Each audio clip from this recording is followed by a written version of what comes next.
to save Oliver. I permanently lost hearing in my left ear. He was immensely guilty and promised in front of my parents that he would never let me down in this life. However, he then became involved with his childhood sweetheart. For his childhood sweetheart, he even publicly slapped me, simply because I refused to let his childhood sweetheart stay at my house. My parents were furious and went to confront him, but he just coldly stated, "She deserves her deafness. I married her out of gratitude. What more do you want?" Later, he took over my family's assets, leading to our bankruptcy, and my parents passed away one after the other. I was schemed against and left with nothing, ultimately dying in childbirth, a double tragedy. When I opened my eyes again, I was back 3 days before my wedding. Touching my deaf ear, I firmly said, "Dad, Mom, I want to call off the wedding." Chapter 1. My dad put down the half-peeled apple and asked with concern, "What happened?" "I don't want to marry Oliver anymore," I said calmly to my parents. "Zoe, weren't you adamant before about marrying only him?" Dad sighed.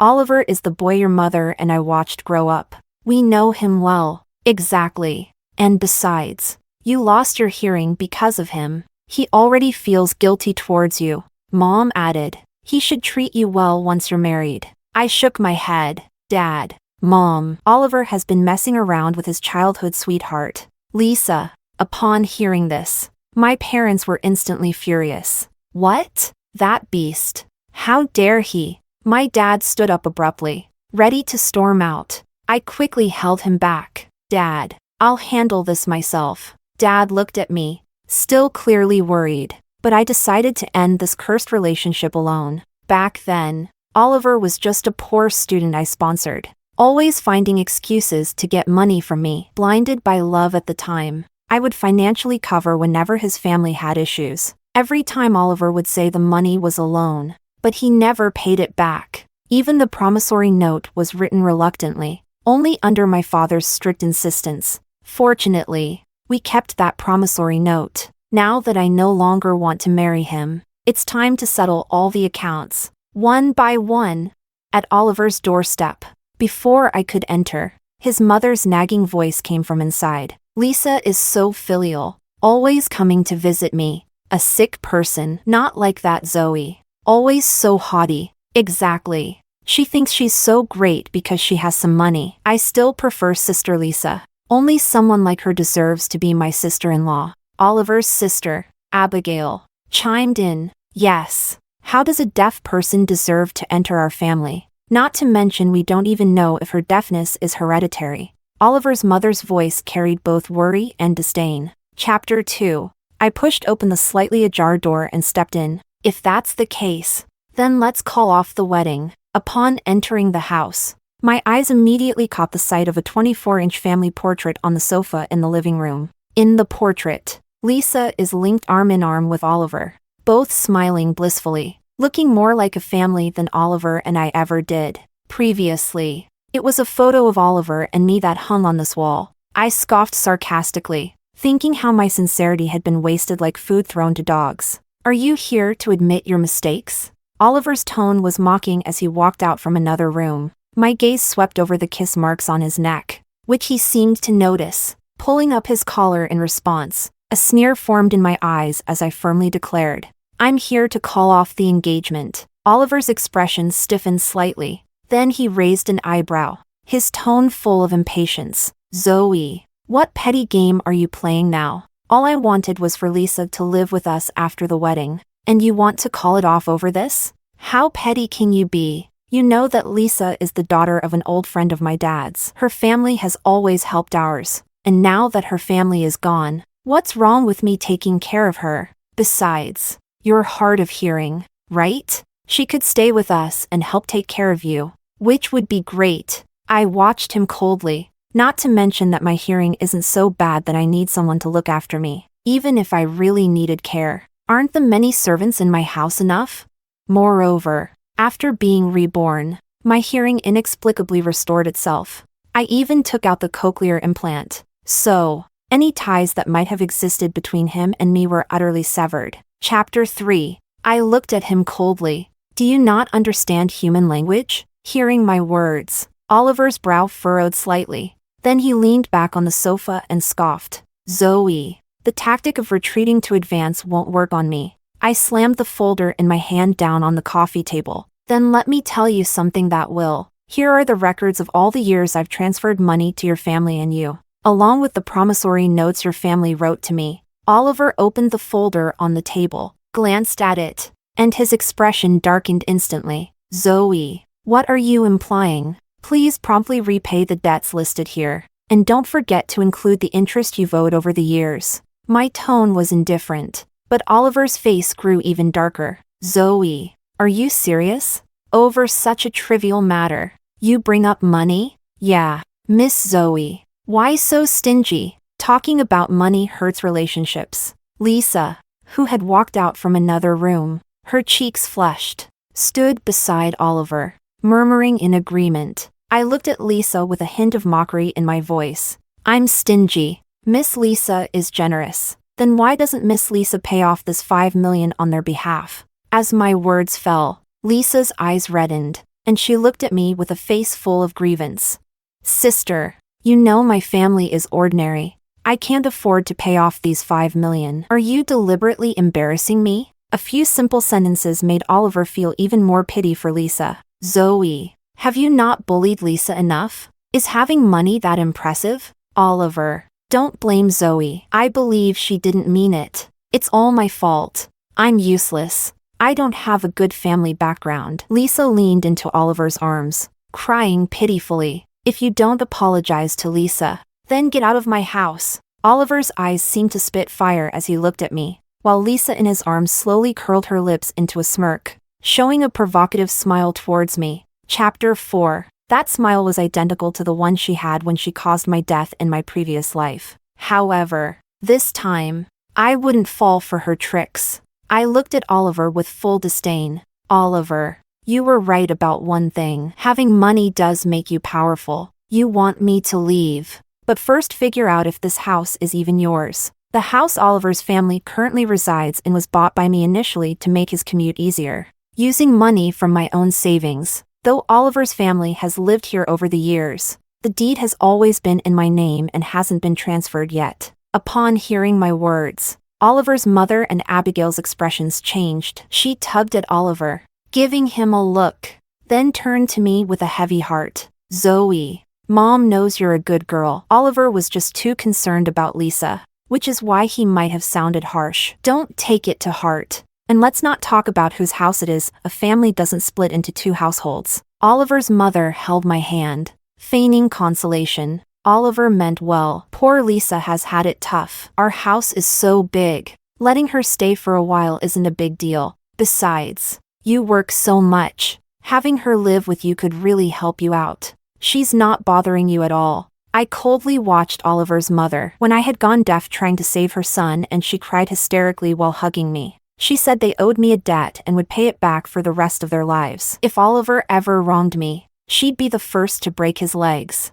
Yet, it was also her who, in my previous life, covered for Oliver and Lisa at every turn. Now she was acting again in front of me, clearly taking me for a fool. I calmly looked at her and said each word distinctly. I'm not going to get married again. Let's settle the accounts today. Return everything you've taken from me and borrowed, and we can part ways amicably. As I finished speaking, Oliver's face turned livid, and everyone else's expressions darkened. Lisa was the first to lose her composure, angrily saying, Return? Why should he return what you gave him? Exactly. Zoe, you can't be like that. You can't ask for gifts back. Abigail chimed in, frowning at me. Oliver's mother's face briefly clouded over, but she still approached smilingly, trying to smooth things over. Zoe, we're family. No need to make this such a big deal. Look, I apologize. And you, being generous. Don't make a scene,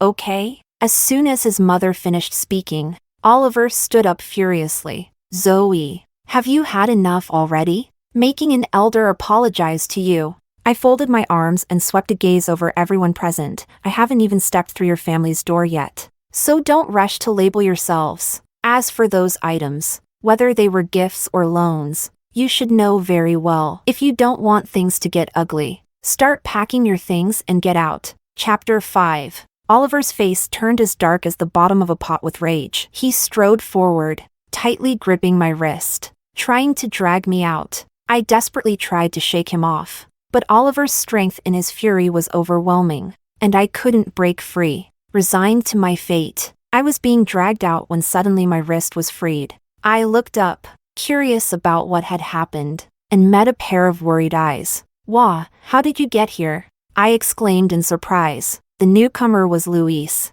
another impoverished student I had sponsored. He was always grateful and never asked for anything in return, always ready to lend me a hand, both in my past life and now. However, after my marriage in the previous life, I had cut ties with him to avoid any misunderstandings. "I was visiting your home and your uncle mentioned you were here, so I thought I'd see if you needed help." Luis gave me a warm smile, then turned with a cold face to Oliver.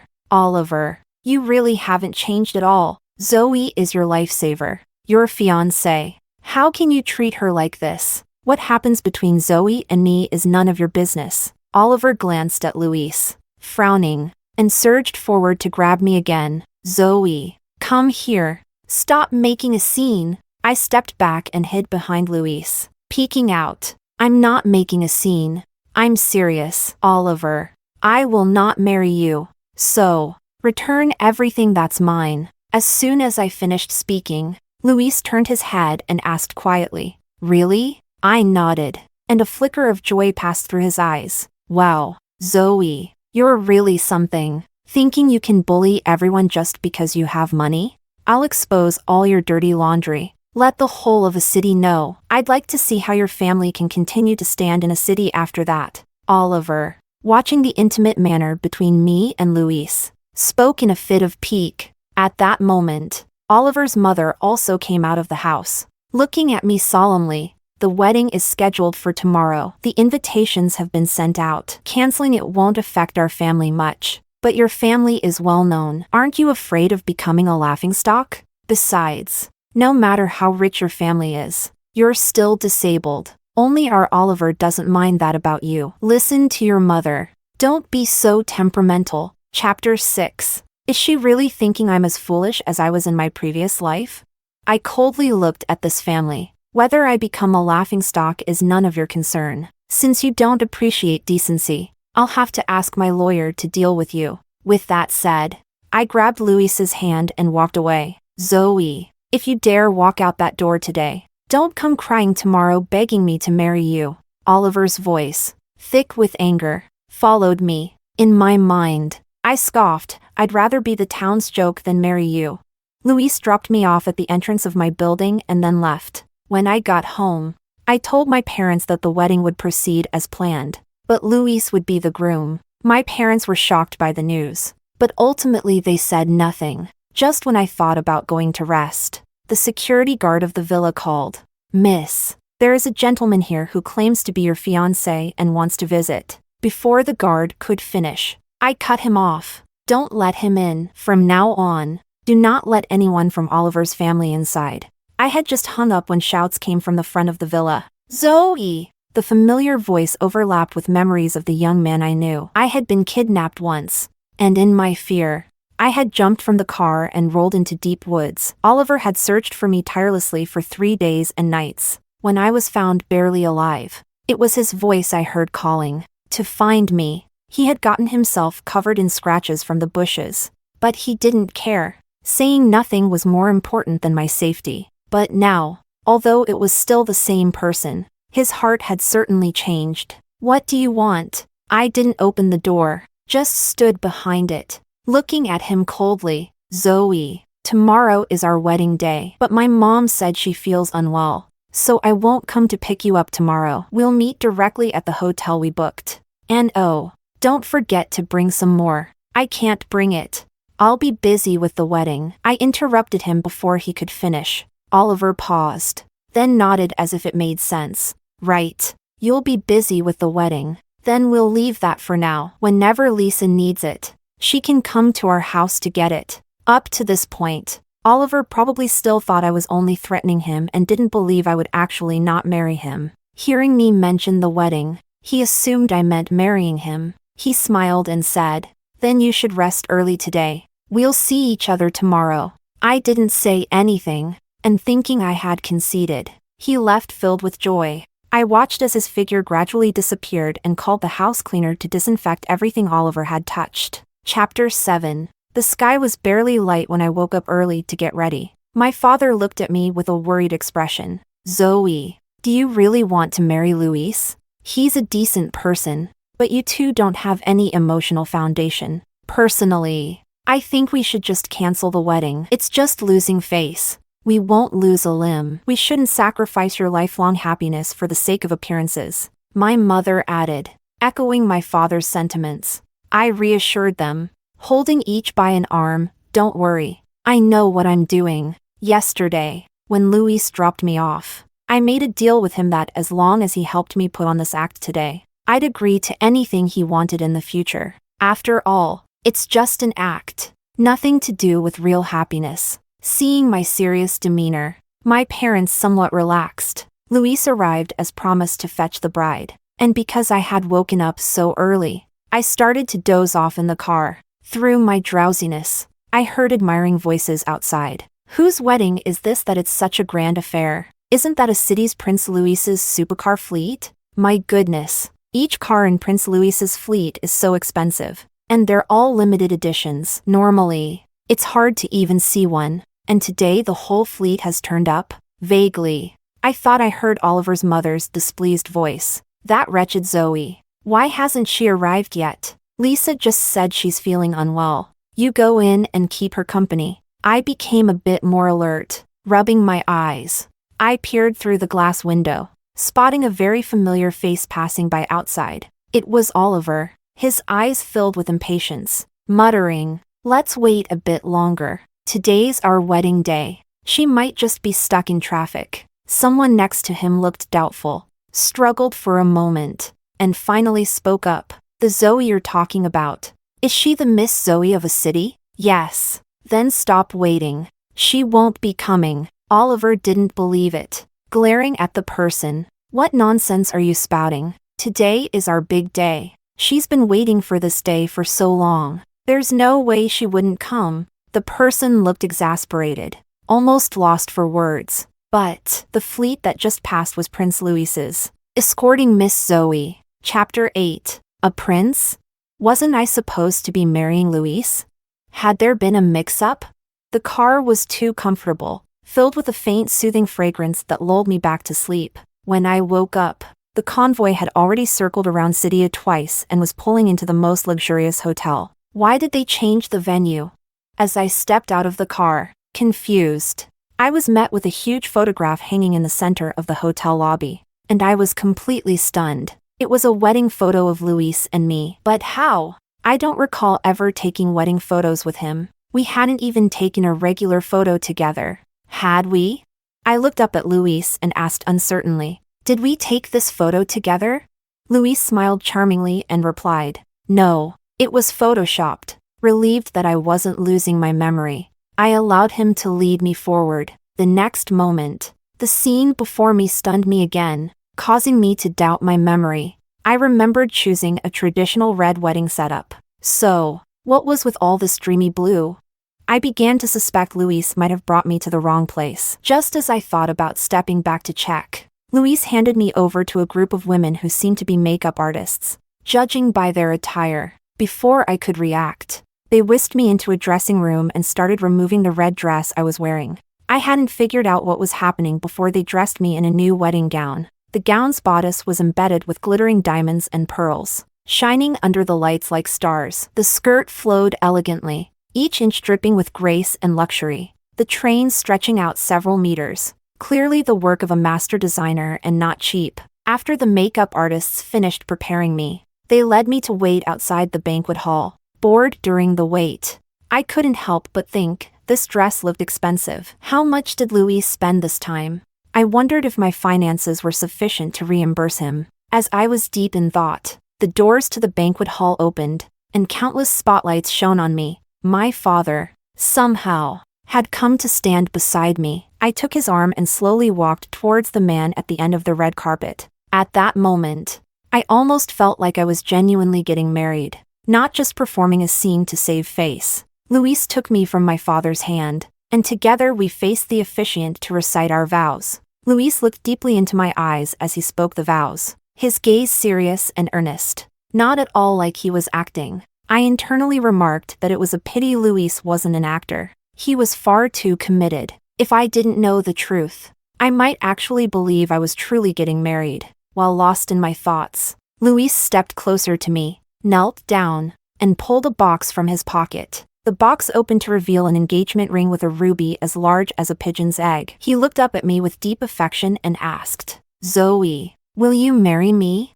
Chapter 9. Without a second thought, I nodded, fully committed to playing out the scene. His eyes brightened as he took the ring from the box and slid it onto my left ring finger. After the vows, I couldn't help but feel that Luis's gaze had changed somewhat, looking at me differently than before. While Luis was pulled away to toast with the guests, I absent-mindedly began to examine the ruby ring in my hand. The more I looked, the more I realized something was off. It seemed to be a genuine diamond ring, possibly even a collector's item. I had assumed it was a fake, just for show to maintain appearances. How could a student like him afford such an expensive piece of jewelry?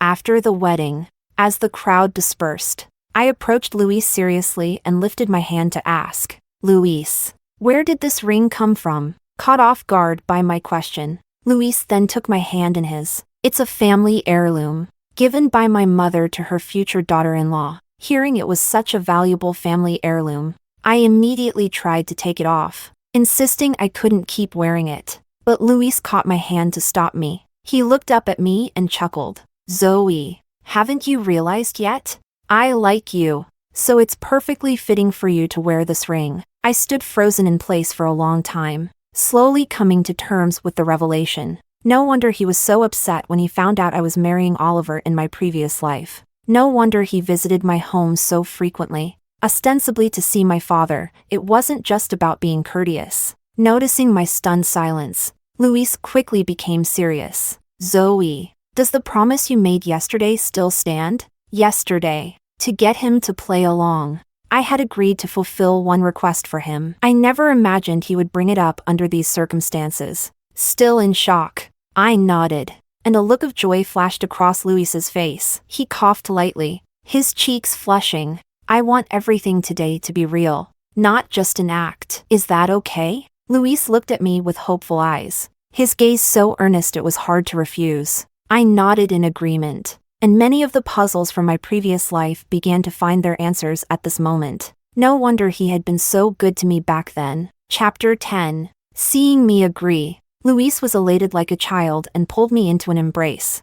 I thought I'd never have the chance to express my feelings in this lifetime. "Thank goodness you've given me another chance. Yeah. Since you've given me this opportunity, I will never let you go," Luis murmured softly as he buried his head in the nape of my neck. Listening to his words, a pang of bittersweet emotion surged through me, and I hugged him back. We held each other quietly, neither of us speaking until Luis finally let go. This wedding was so rushed. My family couldn't make it back from abroad. "How about we have another ceremony overseas later?" he suggested. After agreeing to his proposal, I questioned him about how he could have family abroad if he was a supposed poor student. Luis looked embarrassed and explained that he wasn't really poor. He had just returned from abroad with a determination to succeed on his own without relying on his family's money, which had made his finances tight during that period. That was when I met him. I mistook him for a needy student and insisted on sponsoring him, unable to refuse and thinking he'd repay me double in the future. He accepted. We chatted for a while and returned to the temporary bridal house Luis had set up, not far from my home. I must say, having money was proving to be a very tangible power at that moment. Just yesterday, I had asked him to pretend with me, and in less than a day, he had managed to arrange so much. He even had the bridal house ready. It really proved that money could move mountains. That night, lying in Luis's arms, I felt an immense sense of security and gradually drifted off to sleep. The next day, I was awakened by a series of urgent rings from my phone. I picked up the phone, and my father's anxious voice came through, informing me that Oliver's family had come looking for us. Luis and I exchanged glances, got dressed quickly, and hurried to my house. Zoe, why didn't you come to our wedding yesterday? Oliver looked disheartened, his eyes bloodshot. Why did you run away without even a word? Do you know I waited for you all day and night yesterday? Oliver tried to reach for my shoulder, but I stepped back in disgust. I made myself clear last time. I'm not going to marry you. How is that possible? You clearly told me to meet at the XX hotel to get married. Oliver was incredulous. Hearing this, I understood everything. I glanced at Luis, who sheepishly touched his nose, making me laugh. Zoe, are you still mad at me? I just felt sorry for Lisa. She doesn't have any family to support her, so I thought of bringing her to our home to take care of her. She won't interfere with us.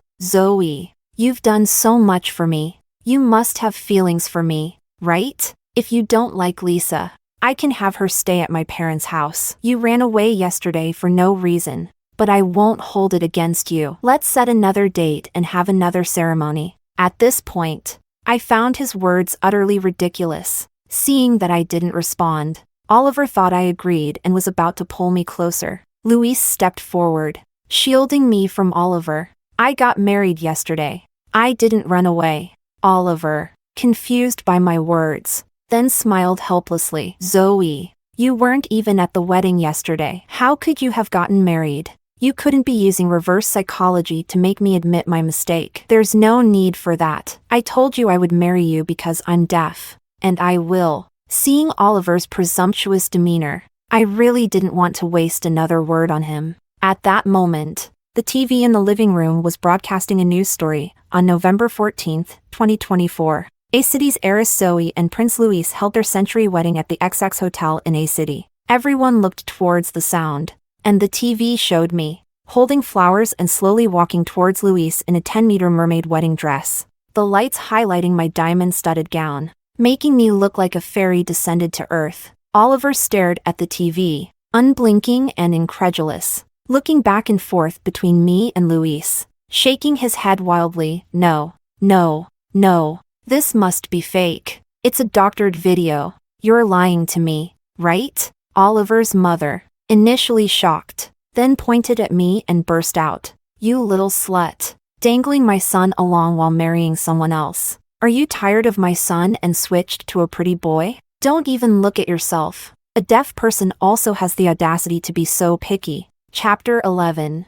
I pushed away Oliver's mother's hand and slapped her back. She clutched her face, staring at me with wide eyes, in disbelief. She couldn't believe I dared to hit her, especially since she used to have such a firm grip on me. Your son pretends to be deeply in love with me while he cheats with his childhood sweetheart. If we're talking about being despicable, no one can top him. But I think you are quite a match for him. You want my family's resources and everyone's admiration without considering if you're worthy. Oliver and his mother, hearing my words, showed a flicker of panic, then quickly regained their composure. So what? Oliver's mother sobbed through her response. My son has been by your side for so many years. I deserve some benefit. Otherwise, who would want you like this? Oliver's mother still acted as if she were reasonable. And at that moment, Lisa emerged from behind a group of servants. Sister, mother-in-law is doing this for your sake. She was worried about the health of the child you'd have with Oliver, so she kept me around. If you must blame someone, blame me. Lisa suddenly knelt at my feet, crying pitifully. Watching these people take turns acting, I felt disgusted. Enough. If you want to act, go do it outside and don't dirty my place. Also, I'm already married, and from now on, it has nothing to do with your family. Lisa froze, then suddenly her eyes darted around. Sister, I know you're still mad at Oliver, but how can you tell such lies? Don't worry. I can leave Oliver, but having been by his side for so long, I deserve some compensation for my youth. Chapter 12. In the end, it was all about money. I knew it. How could someone like Lisa genuinely like a man like Oliver, who has nothing? How dare she ask me for money? I watched them coldly and called the villa's security with one phone call. But just as I hung up, a group of men in black surrounded us, unnoticed. Luis had moved behind me, his hand around my waist, nodding at me as if to say, "Don't worry." With just a look from him, The men in black dragged Oliver, his mother, and Lisa out. Oliver struggled in the hands of the men, seeming to want to come forward and explain something to me. As she was being dragged away, Oliver's mother cursed. "You're deaf, disabled. Who else would want you besides my son?" I turned and looked at her, speaking loudly enough for everyone present to hear. "My ears were cured long ago. You just didn't know." Oliver's mother's curses were stuck in her throat as she muttered. How is that possible? She thought this was my weakness, that by holding on to it, she could control me. When she lost her only leverage, she lost even the right to speak to me, and this was never my weakness. Oliver, hearing that my ears were fine, looked at me with a complicated expression. He took a few steps forward, looking at me earnestly, and whispered pleadingly, "Zoe, I was wrong. I won't dare again. Give me another chance." I just looked at him indifferently, unmoved by his plea, watching their retreating figures being dragged away, just remarking to myself, he got what he deserved. After Oliver's family was taken away, I walked into the villa arm in arm with Luis, smiling and asking him, "Did you find the lawyer?" Luis affectionately scratched my nose. "Don't worry. I found one of the best lawyers in the industry a while ago. With him on the case, Oliver's family won't be able to take even a strand of your hair." I laughed and patted him. "That's the best." For a long time after that, I didn't see anyone from Oliver's family. They called me multiple times, but I blocked each number. The security told me they even tried to forcefully enter the villa community where my parents lived,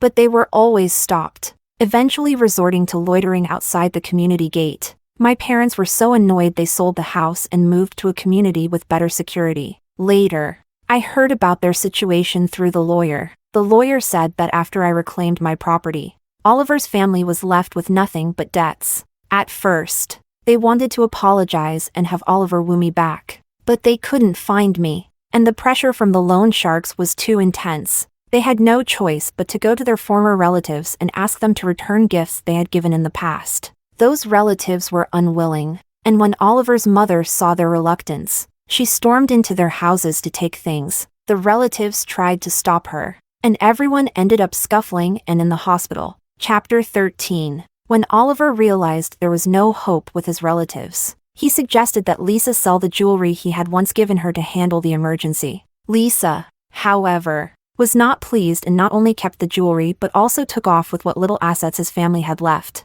After Abigail found out, she drove after her, and in a frantic chase, Lisa was hit squarely by the speeding car and died instantly. Hearing this news, I sighed for a while. Then, I boarded a private jet with Luis, headed for Country M. Only after marrying Luis did I realize how wealthy his family was. They didn't live in a villa. They lived in a manor. In their family photos, I saw many faces that usually only appear in the news. Luis squeezed my hand. "What are you thinking?" I intertwined my fingers with his. "Husband, why do you like me?" Liking someone doesn't need a reason. I looked up at this young, humble man in front of me. Looking at him, I felt an incredible sense of peace and tranquility, as if time had stopped at that moment. This was a feeling I never experienced with Oliver. I suddenly laughed. "Husband, if only I had chosen you from the beginning. There's no path in life that is walked in vain. Every step counts. If it had been earlier, our mindsets would have been different, and maybe you wouldn't have chosen me." That's true.